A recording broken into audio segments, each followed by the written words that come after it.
Hello everyone, আমি আপনাদের কৃষ্ণা আর আপনারা দেখছেন কৃষ্ণা দৈনন্দিন অ্যান্ড বিয়ন্ড। আশা করি আপনারা যে যেখানে আছেন সকলেই খুব ভালো আছেন। এই যে জবা গাছটা দেখছেন, কিছুদিন আগেই এই দুটো জায়গায় আমি দুটো ডাল কেটে ফেলেছি।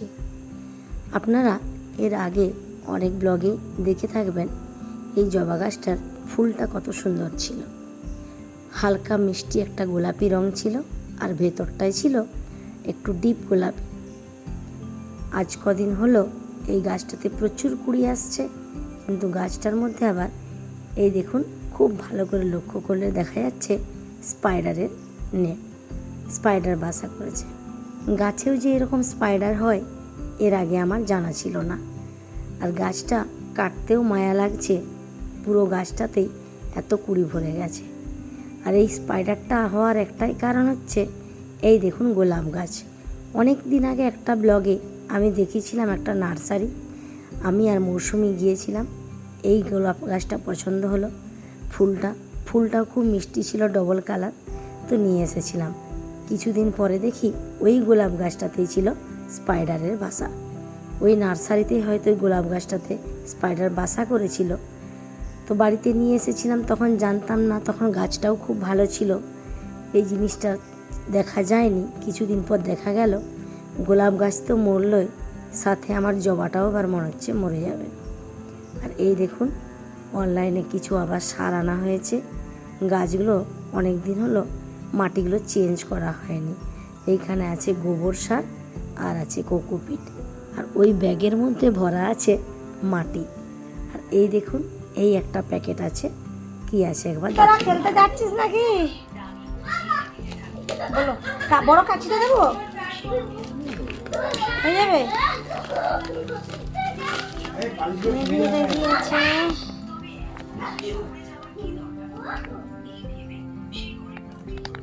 এটা ওই শেকড় মানে মাটিতে দেবে।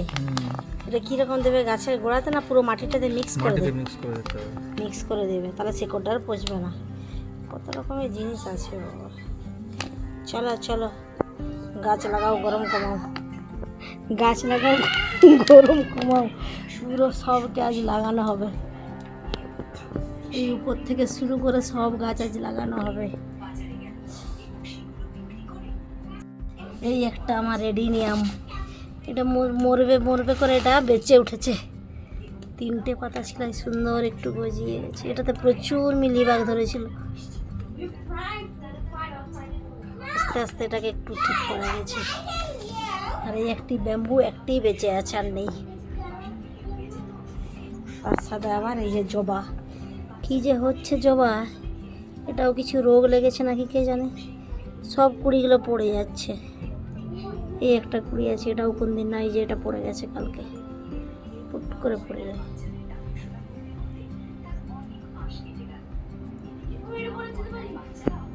বলো, এই জবা গাছটাও কেটে দিই, পুরো ফুল কেটে দিচ্ছি।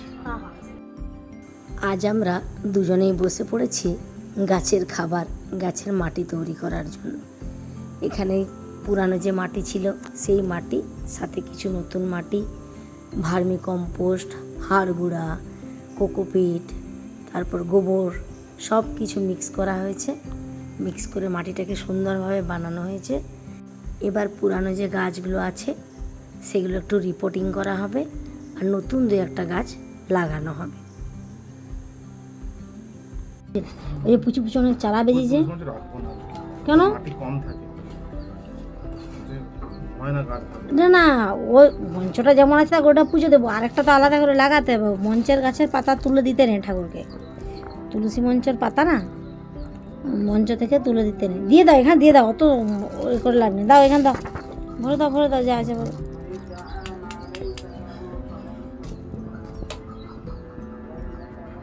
তুলসী গাছটা ভালো করে করতে হবে, দুটো জায়গায় লাগাতে হবে বলে। মঞ্চের গাছ নাকি লাগানো যায় না, ঠাকুরকে পাতা দেওয়া যায় না মঞ্চে।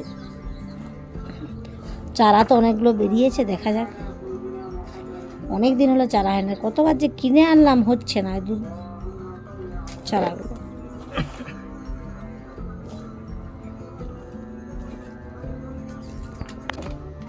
লেখা আছে কোনটা প্যাকেটটা গায়ে, যে যে এই গাছগুলো তো মাটিগুলো চেঞ্জ করা যাবে কি এগুলো দেখো, কারণ অনেক দিন হয়ে গেছে, এখন হলো পরে একটা সময় করে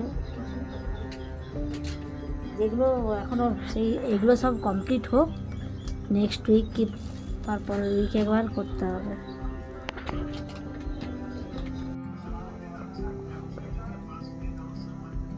গোবরটা দেখে মনেই হচ্ছে না যে এটা গোবর।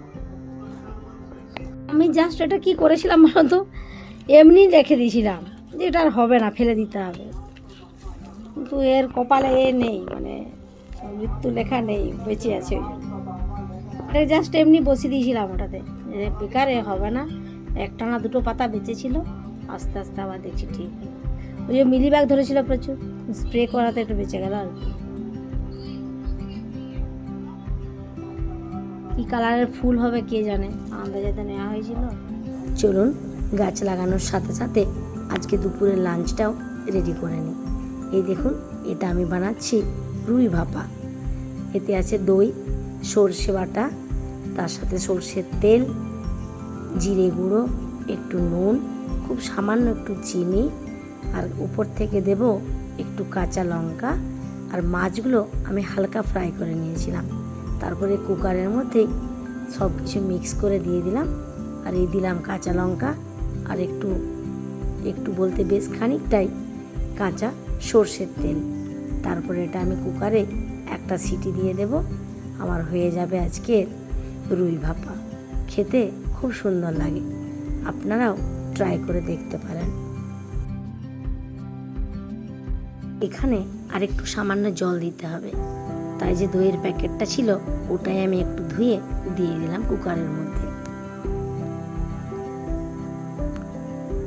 আর এদিকে আমি বসিয়ে দিয়েছি ভাত।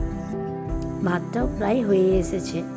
এখানে চালের ভাত বেশিক্ষণ টাইম লাগে না হতে, ওই ধরুন 25 মিনিট কি আধা ঘন্টাতেই ভাতটা হয়ে যায়।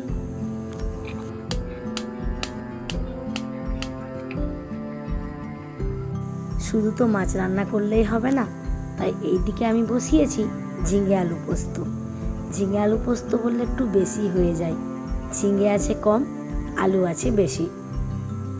আর তার সাথে একটু বানিয়েছি আজ নিম বেগুন।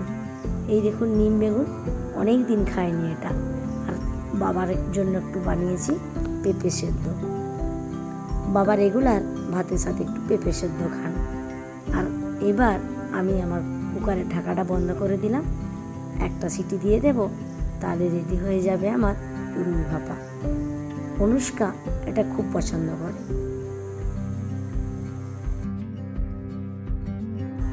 ভাতটা ওইদিকে দেখি প্রায় হয়ে এসেছে।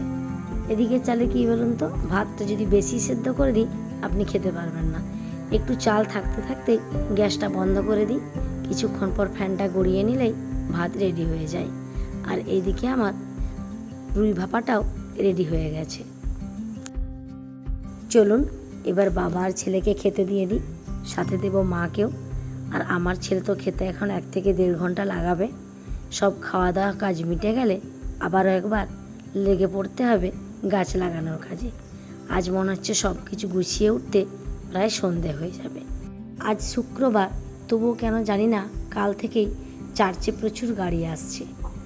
আর এই গাছটা এই মাত্র লাগানো হলো।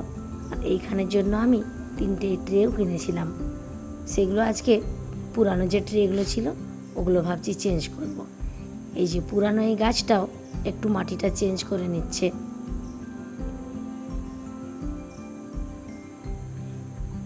আরেকটা জিনিস দেখুন, এই যে কত বক দেখতে পাচ্ছেন, রেগুলার বিকেলবেলায় আমি দেখতে থাকি এরকম বকগুলো ওই দূরে যে লেকটা আছে ওই লেক থেকে উড়ে যে যার বাসায় যায়। প্রচুর বক থাকে জানেন, প্রায় 200-300 হয়তো বক, আরও বেশি হবে তবু কম নয়। আর দেখতেও এত সুন্দর লাগে। কিছু বক এই কোনায়, কিছু বক ওই কোনায়, এইভাবে ওরা উড়ে যে যার বাসায় চলে যায়। গাছ লাগাতে লাগাতে প্রায় সন্ধে হয়ে গেল। মা এখন সন্ধে দিয়ে দিয়েছে, আর আমিও একটু এই সবার জন্য আইসক্রিম আর সাথে ফালুদা বানাচ্ছি। ব্যাঙ্গালোরেও এখন এত গরম পড়েছে, চা বা গরম জল খাওয়ার ইচ্ছে কারোরই নেই। মনে হচ্ছে যেন একটু ঠান্ডা কিছু খাবার পেলেই ভালো হয়। আর এই যে ফালুদাটা দেখছেন কাচের বোলটাতে আছে, এটা আমি কালকে বানিয়েছিলাম। ওই প্যাকেট যেটা পাওয়া যায় 1 লিটার দুধের সাথে একটুখানি মিক্স করে নিয়েছিলাম, কিছুক্ষণ ফুটিয়ে নিয়ে সেটা ঠান্ডা করে জারে ভরে ফ্রিজে রেখে দিয়েছিলাম। আজকে সেটাই বানাচ্ছি। আর অদ্রিত, সে তো ফালুদা পছন্দ নয়, সে খাবে শুধু আইসক্রিম। আর ও তো খুব অস্থির করে দিচ্ছে, তাই ওর জন্য আগে আইসক্রিমটা আমি রেডি করে দিচ্ছি। এই ফালুদাটা আজ থেকে প্রায় 13 বছর আগে আমি প্রথম সুব্রতর সাথে খেয়েছিলাম। তখন জানতাম না ফালুদা এরকমভাবে বানায় বলে। আমি স্কুপ করতে পারি, ঠান্ডা কেমন লাগছে?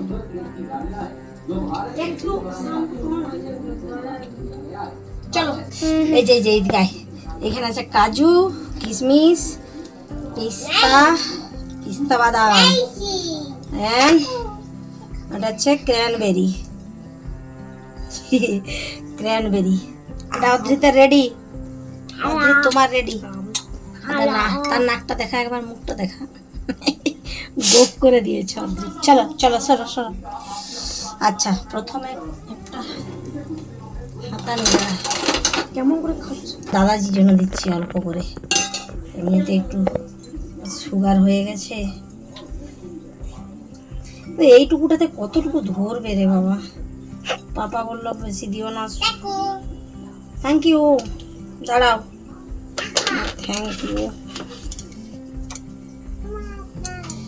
আইসক্রিমটা তোলাটাই দিলে ভালো হতো।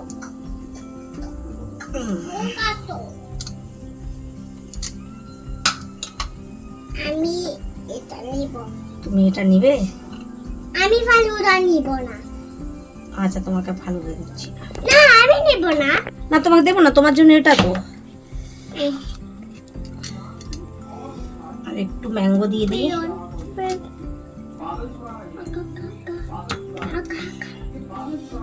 ভর্তি হয়ে গেল। আরে এর পথে একটু ড্রাই ফ্রুটস দিয়ে দিই।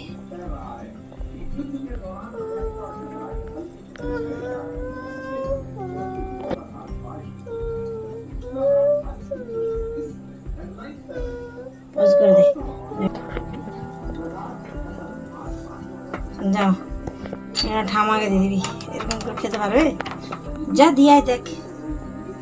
এবারে তোর তো রেডি করে ঠাম্মার কাছে ডুবি ডুবি এবার খেয়ে বলো। লাইটটা জ্বালিয়ে দে।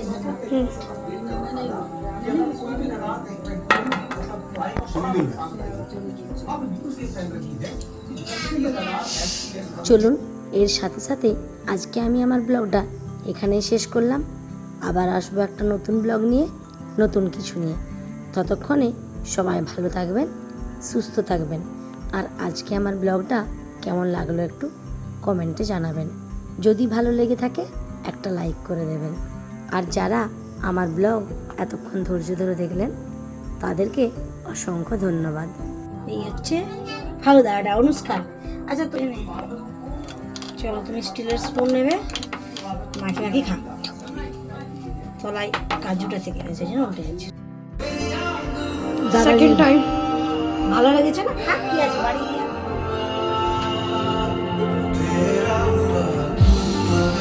কেমন লেগেছে খেতে? খুব ভালো লাগছে।